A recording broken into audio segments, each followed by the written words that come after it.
Pedagogy. This is the overview. I will show you the photo of just students in rural areas in Indonesia, and then also the diversity of Indonesia, standardized curriculum adopted by the current government, and then the impacts of standardized pedagogy in rural schools in Indonesia, and what is place-conscious pedagogy, why it is important for rural schools, and how place-conscious pedagogy developed in rural schools in Indonesia. Okay, this is the picture of rural schools in Indonesia. Indonesia is very gap, yeah, although in the rural areas, but you can see the building, school building, different, yeah. And then this is the situation of students. So after school, they have their parents working in the farm or in the field. And this is the students and teachers in rural areas. And one of them is my brother. Which one? Which one? I saw another one. Yeah, this one my brother. That's why he's very handsome. The principal in rural school. Oh. Okay. And this is Indonesia. This is the islands in Indonesia, the white one. You can see that there are a lot of islands. 269 million people, the fourth biggest number of population in the world, and then 37 provinces, 75,436 villages, spreading across 16,056 islands in Indonesia, and then 1,331 ethnic groups, with Japanese as the biggest ethnic group, accounting for 40.05% of Indonesian population. And then we have 6 formal religions and thousands of traditional beliefs. And then we also have 652 local languages. So you can imagine how diverse Indonesia is. And this is the curriculum. In diverse Indonesia, the government employ standardized curriculum with a very strict standards.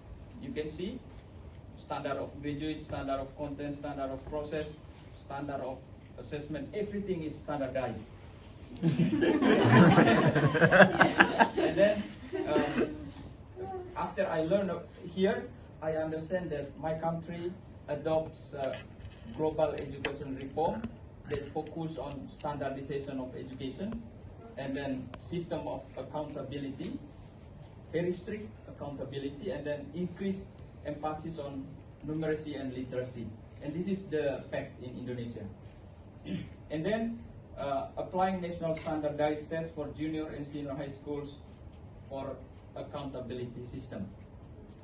And then this is the impacts of the standardized pedagogy on rural schools in Indonesia.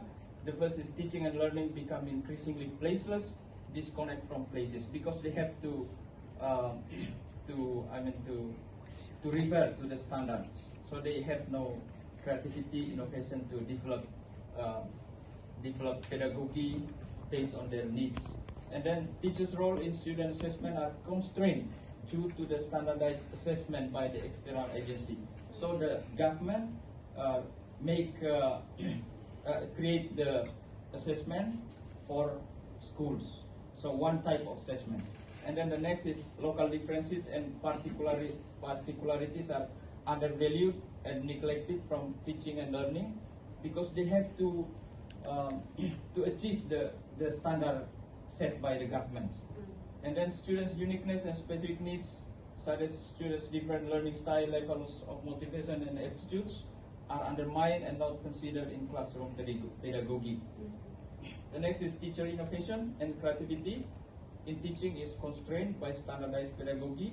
They focus on the standard set by the government. So although they want to connect their teaching or the content with the local needs, but they are constrained by the standard set by the government.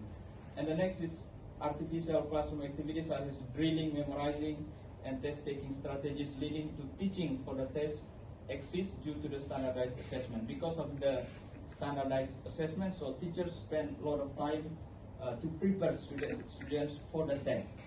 So they teach for the test. And the next is